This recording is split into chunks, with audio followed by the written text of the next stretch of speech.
Hello, and welcome back to another episode of the Nebulum Podcast. If you're new here, welcome. On this podcast, we talk about fulfillment, and our goal is to inspire and encourage people to walk a path of fulfillment and to follow their dreams. And we hope to provide tips and our experience, and often it will range from philosophical to practical and tactical. And this time it will be just us talking. Sometimes we'll have guests, but without further ado, let's jump right in. Let's jump right in. Our topic today is about doing it anyway. Doing what anyway? So, great question. I guess this came up for us when Zale noticed that I was a little bit down, and he was like, "Are you sure you want to do the podcast?" And I replied, "Sad, do it anyway. Mad, do it. Glad, do it." And so we were like, all right, then let's do it. So I think this is going to be a exploratory episode because we're going to kind of explore what topics this actually touches on. So what is this? It is being able to consistently take action in spite of feeling a certain way. And of course, there's a time to listen to your feelings, listen to your body, and maybe give yourself some rest. But I think when we have this attitude of, I'm going to do it anyway, that can help us get over a lot of roadblocks, mental roadblocks, fear, and just help us be an overall more consistent action taker. And on the path of fulfillment, it's all about taking action. Of course, we have to get clarity on certain things. However, this principle of I'm going to do it anyway it's almost a certain commitment. And that commitment can form into an identity. And it can just allow us to create more. And, you talked about in one of the episodes doing what you said you were going to do and keeping true to your own word and how that builds like confidence. And I think this is one of those practices that can help you build resilience, build confidence in your own abilities, build confidence that I am going to do this thing. Even if I'm not feeling it, I'm still going to do it. And honestly, we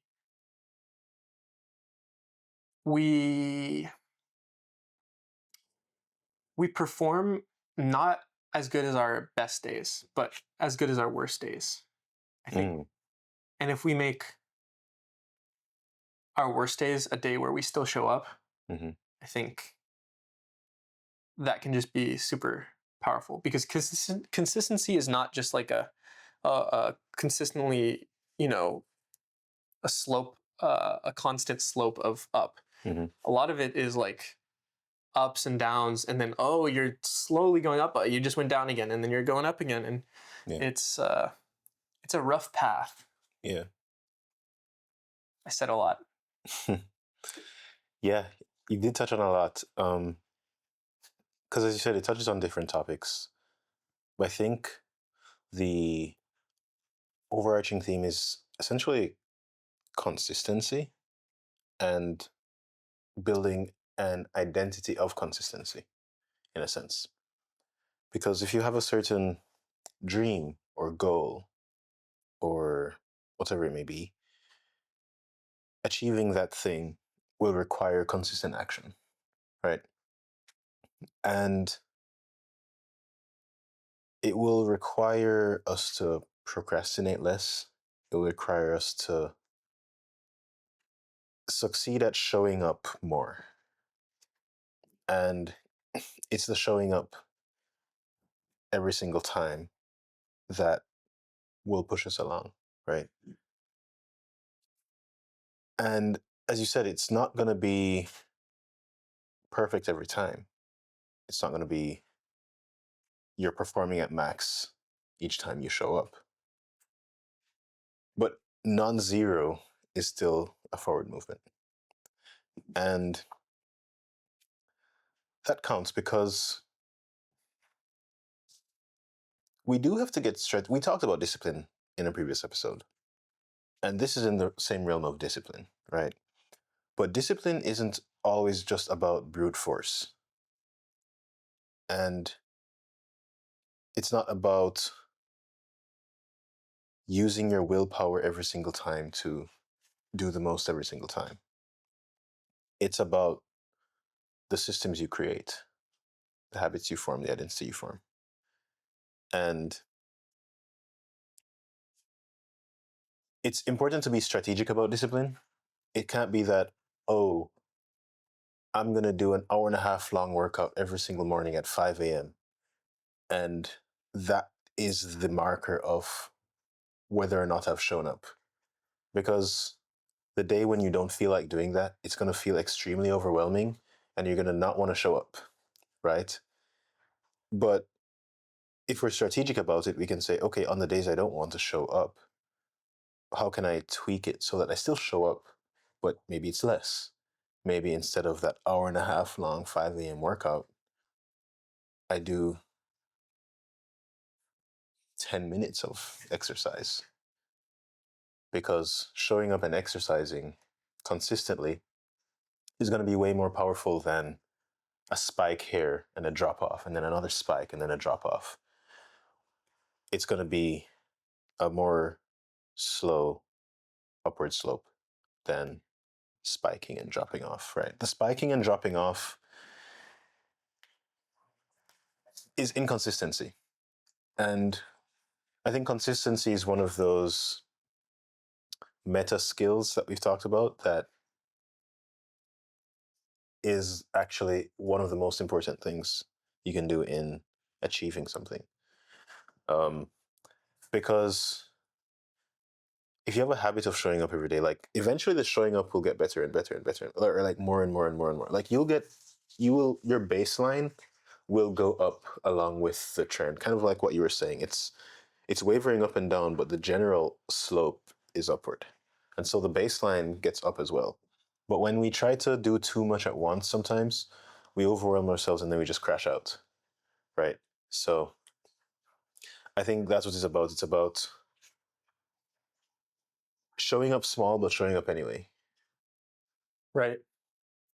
Yeah, you talked about a bunch of stuff, but the thing I want to click on is that when you start something, you don't make the barrier super high.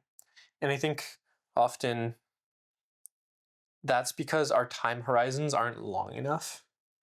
Because if you want to make the consistency matter, then it has to be over a long period of time. Yeah. Because this is compound energy. It's compounding each time. And like it might start off really low, but then once you really adopt that identity of just like I show up, that becomes so much easier and the output just like explodes. So in the case of working out, if you say, oh, I want to become a person who is physically fit and works out, and I'm okay with 5-year time horizon for that, then there's no need to start at an hour and a half at 5 a.m. Because there's no chance you're doing that in over 5 years right away. Right. But maybe if that's my goal at the end of 5 years, that's a lot more achievable. So I love what you said about being strategic. I was thinking about the same thing. Yeah. Strategy is part of the discipline. Yeah. And yeah, when we lower the barrier to entry of doing something, it also helps motivate us to do it again.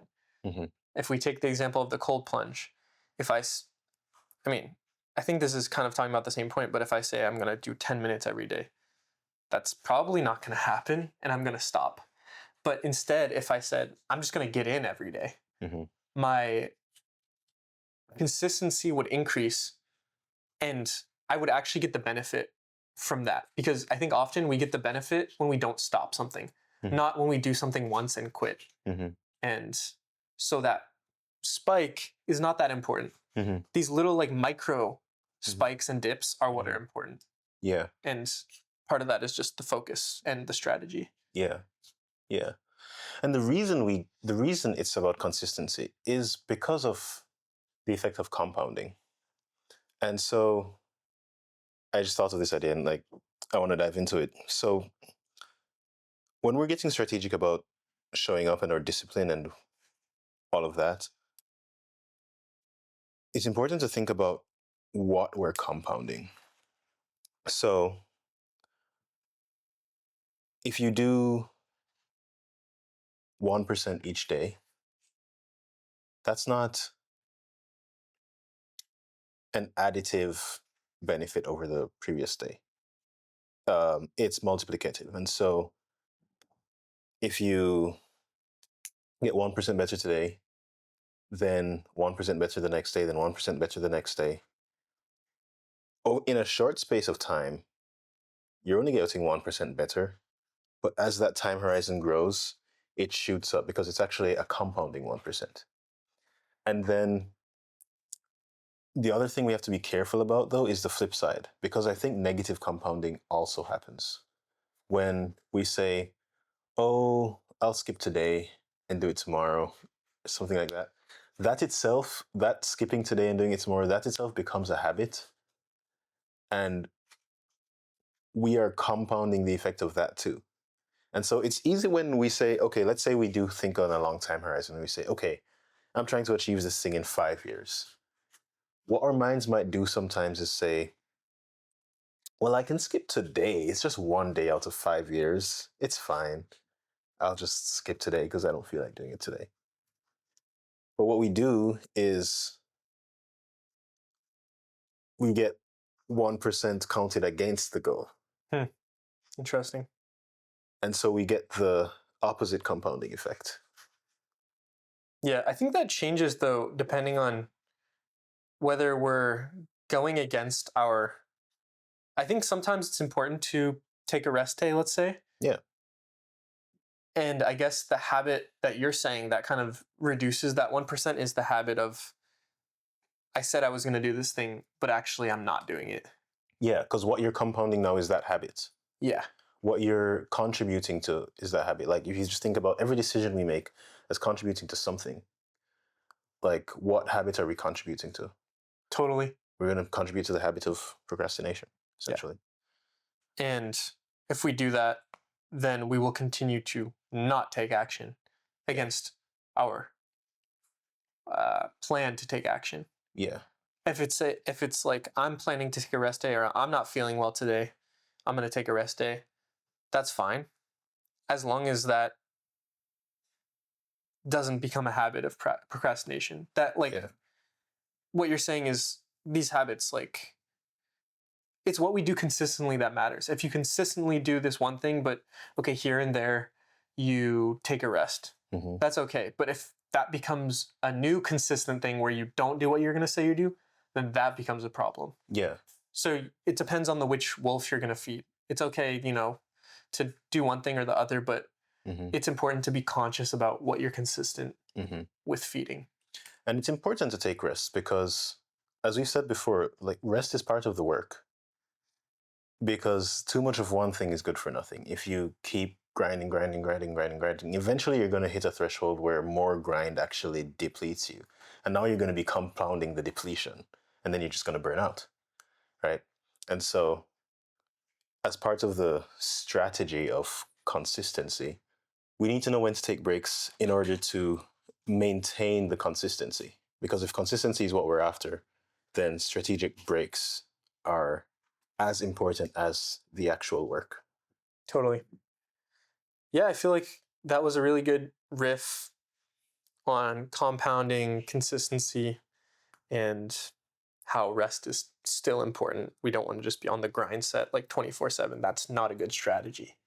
If our strategy is consistency, we need to make sure that we build in rest as well, because too much of one thing is nothing. It's going to destroy. Yeah. So I think on a similar vein, when I was originally saying sad, do it, mad, do it, glad, do it, it's building a habit. It's almost building an identity around I do it. I do this thing, and I do it consistently. Of course, we go through cycles, and sometimes that changes.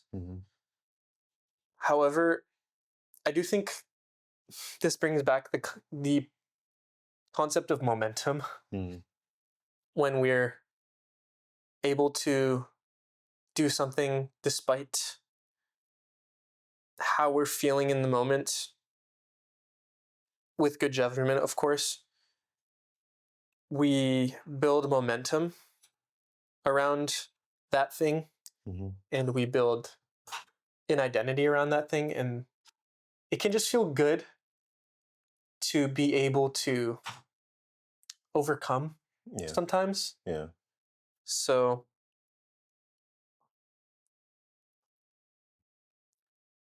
I guess that's just another reason to do it anyway. Oftentimes when we don't feel like doing something and we do it, the result can turn out better than we expected. It's just a new variable. But I do enjoy the feeling of doing it anyway because it feels satisfying to still get the rep in or still do that thing despite how we're feeling. And I'm not saying to shove your feelings down. No. Like, your feelings are important, of course. However, I think it's important to recognize when we need to like take a break and really just meditate, focus, or we're okay to do this thing. Like, we'll be okay if we do it. And when you do it anyway, you do it sad, you do it glad, you do it mad. It's not, oh, stop feeling sad and then do it. No, you're still sad, you still feel. You just still do it, right? And one tangent I wanted to go on in that point is if you're trying to master something, so this especially comes in with mastery. If you're trying to master something, it helps to understand the thing you're trying to master through many different lenses. And so actually being sad is an opportunity to experience that thing through a new lens because you're in a different state, and doing that thing in that state expands your relationship to that thing. You know, if you think of an actual relationship between people, right, the more emotions you experience with that person, the closer you become. Because you experience the relationship through a broader range of states. You get a more holistic view of that relationship and understanding of that person or the task you're trying to master or whatever skill it is. So doing it anyway is actually an advantage in that way as well. Totally agree. I just think of music, actually, when I think of this. Music goes through a range of emotions. Music can be angry, sad, happy, dark, light. Music can be all sorts of these different things, and the same artist can make completely different songs based on these emotions. And so often these emotions can enhance the music and inspire the music. So just wanted to say I agree with your point that it gives us different lens to work with. It's almost like using a different material. Right. Like using different, maybe you're using steel one day, maybe you're using gold another day. And it's learning to be able to build with all these different materials. And it's just almost self-exploration in a way. Absolutely. And it can teach you about yourself, right? How do you show up when you're sad? What do you show up as when you're sad? How do you use this podcast to be therapeutic? Versus if you're happy, you're just using it for vibes or something. Versus when you're sad, maybe you're using it to be therapeutic. Totally. You know, you can have different relationships with the same thing. That's crazy. I haven't thought about that before, but yeah. Yeah. Totally. Yeah. Yeah, that was a thought I had. But yeah, the identity part, it all adds up to identity. So when we're consistent and then it snowballs and it builds momentum and that snowball just gets bigger and bigger and bigger, eventually that just becomes identity. And you don't decide anymore. Is that my phone? I think so. I see. Someone called you? No, actually, let's keep this in. Okay. Because this alarm was to message my friend to ask if they've walked today, because like they had a goal of taking a walk. Oh yeah. And they wanted to show up. Damn, let's leave this in. So I set my alarm to like say, "Did you walk?" And we agreed that at 6 I would, send that message. And that's another way you can get yourself to show up, right? You create external accountability. Because again, discipline isn't brute force. There's a quote, I'm pretty sure you've heard it. You don't, I don't remember the exact quote, but it's something in the vein of, you don't rise to the level of your ambitions, you fall to the level of your systems, right? So it doesn't often matter what your ambitions are. Totally. Everyone wants to be a gold medalist. Everyone wants to be a professional soccer player, Right. Professional this, and so few people actually make it. Right. But have you set up the systems which push you to do the thing? To the point where the ideal system is the point where you don't actually have to make a choice. Like you have no choice anymore. So there's no decision to make. The thing that needs to be done just happens because the system pushes you in that way. So things you can set up: external accountability, reminders for yourself, stories you tell yourself, reframes, whatever things techniques you use, employ as many of them as possible to get you to show up and do it mad and do it sad and do it glad and do it. Yeah, we actually haven't talked about this on this podcast that I know of, and that's the people that you surround yourself with can like have such a big impact on. Yeah. I don't know if it's like a group identity or what, but if I was recently hanging out with one of my friends and he was talking about, well, I asked him, how did you learn guitar? Because he learned guitar in like a year and he's pretty damn good now. And he was just like, all of my friends played guitar. And one of my friends gave me a ukulele and said, you're going to learn guitar. I see. And that kind of stuck with me. Yeah. Because it made sense. Yeah. And so often if we want to achieve something and we surround ourselves with people who are doing that thing, we all like momentumize each other. Yeah. And so that was another thing that you were talking about with your friend. And that is kind of a thing. You walk. So that, I mean, if they know you and you walk, then that makes it that much more likely for them to walk. And then this accountability is also another thing. Yeah. I just wanted to highlight the impact of people around us. Same thing, if people around us are constantly saying they're going to do something and they're not, that might be slowly leaching into you if you spend a lot of time with that person. Yeah. So I guess the point I'm trying to make is the people we surround ourselves with impact what we do, our habits, and so we should be aware of that. Yeah. That's actually how I started playing guitar too. A bunch of my friends in high school played guitar and I just absorbed and learned from them and started that way. So absolutely, because we're such social creatures that the identity of those around us bleed into us. It's osmosis, right? Metaphorically, not literally. So yeah, that identity is like one of the strongest things, right? We act out who we think we are. And so since we act out who we think we are, and who we think we are is impacted by who the people around us are, then the people around us naturally will impact how we act and what we act out, what our identity is. And yeah, the idea of saying you're always going to do something and not doing it, that becomes an identity too. Our friend off camera here also pointed out the fact that many people do that. They keep saying, I'm going to do it, or I'm doing this, or like they declare the identity, but they don't act the identity, right? And if you're around that all the time, because that itself is an identity, if you're around that all the time, then you won't feel the social pressure, the like positive peer pressure to follow through on what you do, right?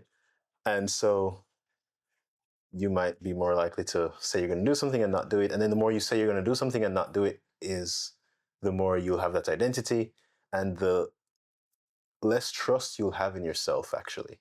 Kind of what we talked about in the previous episode. You'll have less trust in yourself when you say you're going to do something. Versus if you have the identity that, actually, when I say I'm going to do something, I literally always do it.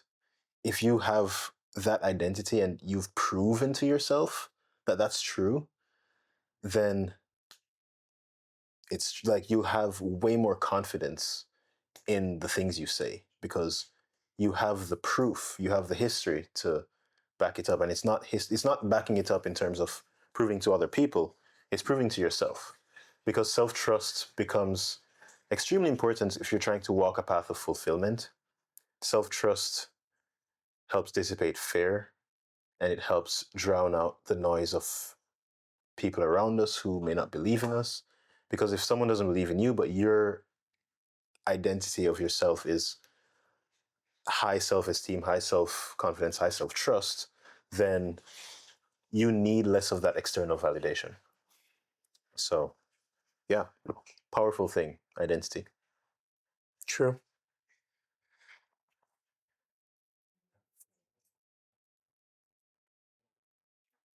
I had something I thought of, but it wasn't totally on the same topic. I think it was the power of belief, actually. Okay. Because we were kind of getting there. Mm-hmm. I don't know if we actually want to get into that in this episode. I'm curious. Okay. Well, I talked with someone recently about, their dreams, and they were very, I said, what do you think you would be doing, or what would your future look like if you didn't do this thing? And they replied that there is no other option. It's a fact. Mm-hmm. And so that got me wondering about the power of belief. And belief is very powerful. Mm-hmm. And I guess I don't know how off topic this is, but belief honestly can dictate our reality and steer our reality in ways that I think we don't all know. Mm-hmm. It's not as scientific. There's a lot of science on belief, actually. Mm-hmm. I haven't done a lot of research, but my gut instinct is that belief dictates so much of our reality that more than we think, our subconscious beliefs especially. Mm-hmm. And I got to thinking, what do I believe? And are my beliefs limiting me in what I want to achieve? Mm. I think we should do another episode on belief when I have more knowledge. Sure. But I just wanted to say that Yeah. I think belief is extremely more powerful than we think. Yeah. In this whole thing.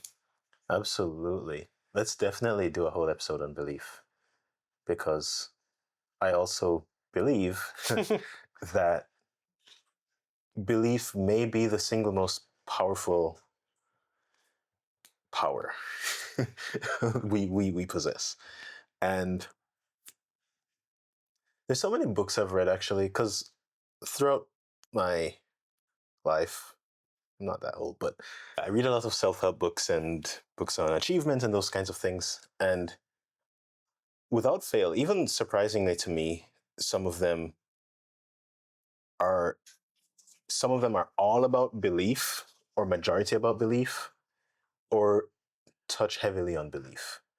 And so there's a quote that goes, if you believe you can, you're right. If you believe you can't, you're right. So, and I think I may be wrong on this. I think that's Benjamin Franklin, but I may be completely wrong. I think it is though. So yeah, belief is one of those things that guide the way you see the world and the things you're willing to even attempt. Because if you believe it's not possible, then what would be the point of attempting it, right? And if you believe there's no other option, then you're going to act in accordance with that. So yeah, believing is powerful, and believing in yourself is powerful. And if others believe in you too, that's also powerful. As our friend off camera again started talking about, is going back to the idea of like who you surround yourself with. That's part of it too, because like what they believe and what they believe you can do and what they believe is okay for you to do will also impact what you do, because we're social creatures again, and we get impacted by those around us. And if we have a hard decision to make, it's going to be hard to do it if, or the people around us or our community discourages it. And it's going to be way easier to do it if they support and encourage it, right? So it's good to have encouraging people around you, and people that provide you with a comfort and stability, and a feeling that you are supported by this community in your endeavor, right? Because going it alone, while sometimes necessary, is definitely a more difficult path than going it with the support of a community, right? And so this again is to your point of crafting the people you surround yourself with, and maybe more intentionally shaping that community. Yeah. Amazing. Yeah.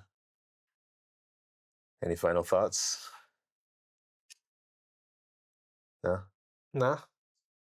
I wanted to ask you, since you we were talking before this podcast, and you were sad, Mm-hmm. and you decided to do this anyway. What was your experience with doing it anyway?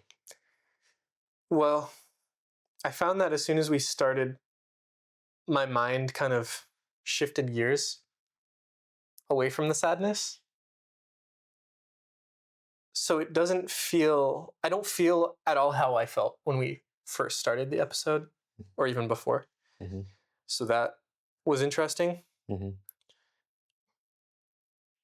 I was able to shift into a different frame of mind. Mm-hmm. I guess that really demonstrates the malleability of my own emotional experience. Yeah. I don't know what's going on in the emotional cocktail that produces our emotions. I don't know what's happening to make me suddenly just lock in. Yeah. What I do know is,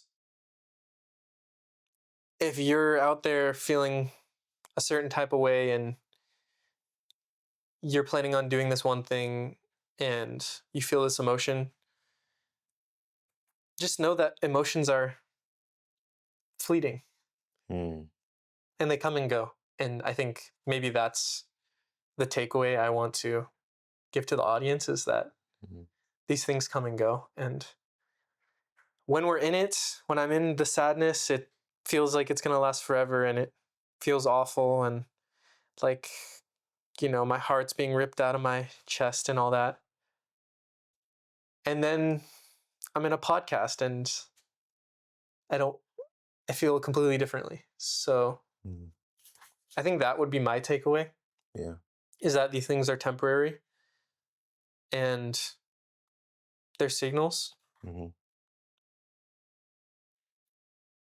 And sometimes it's okay to keep on going. Yeah. Say, I see you, signal. I'm going to keep walking this path, though. Yeah. Yeah. Yeah. It's very interesting to notice the states we move through and how our motion affects our emotion, you know?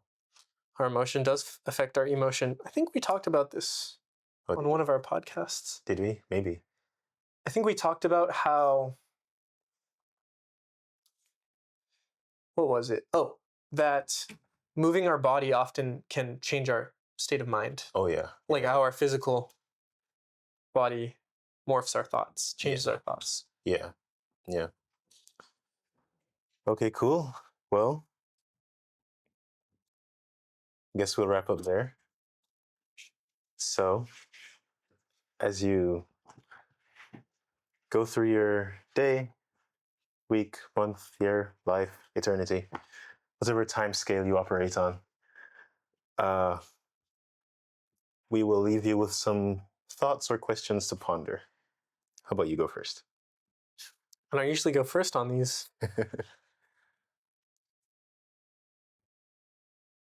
I would ask whoever's listening to maybe ponder a time when they either did something anyway or didn't do something anyway recently that they can bring to mind, and notice how each one made you feel.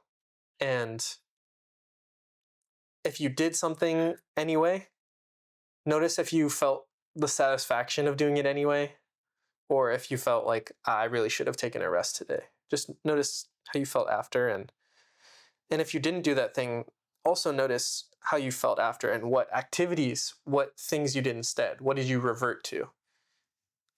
I would just invite people to notice their own behaviors and notice how those behaviors feel in their core of their being.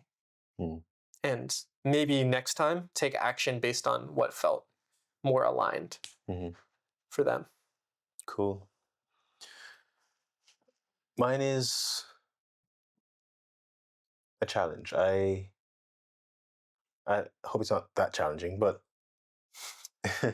think of something you want to be consistent in and maybe map out a framework for how you're going to show up when it's difficult to do for you and how you're going to dial it back so that it becomes easy to do even when you don't feel like doing it. So if you're trying to exercise consistently, create beforehand so that it becomes easier in the moment. How are you going to maybe dial back the exercise to make it easier for you to show up when you don't feel like doing it? So am I just going to do 5 push-ups instead of 2,000 in the moment? So yeah, I challenge you to come up with a framework for one of the things you want to be consistent in. Yeah? Yeah. One last thing, actually, a point I wanted to make is a strategy for just doing it anyway can be reducing that time where you anticipate doing something. Yeah. I wanted to mention that as a little tactic people might want to try, where instead of anticipating doing the thing, just immediately doing it as fast as possible to reduce that time where you're anticipating the pain of doing it. Yeah. And that can help people to be more consistent. Yeah. Because you just don't give time for the resistance to be there. Right. You don't give yourself time to think. Exactly. Exact. Yeah. Swift. Yeah. Swift action and not premeditated. You just run it. Yeah, you just run it. Yeah. That can make things easier. Yeah. To do. I think this is the idea of Mel Robbins' 5-second rule. She has that book, 5-second rule. that's the idea of this. You just immediately count down from 5 and then do it. But I think we're even talking about a 0-second rule. Yeah, I think the counting allows too much time for thinking. I just need to go. But yeah, if that works for people, whatever works, whatever gets you to do it. And that's the point. It's whatever works. Experiment, I think. Experiment, 100%. Yeah, always experiment. Cool. If you're still here, you're the GOAT. You're the GOAT. And so thank you so much for listening. Hope you found this valuable. If you did, hit the like button so that other people like you can also find it valuable. Or you can share it with someone you think might find it valuable. You can subscribe if you want to see more. Leave us some comments. We'd love to have some discussions in the comments. That would be very fun for us. Sure. And we're going to leave all our links and such in the description. So feel free to read the description, check that out as well, if you want to see more of us. Yeah, absolutely. Thank you so much for listening, and I hope you enjoy the rest of your time.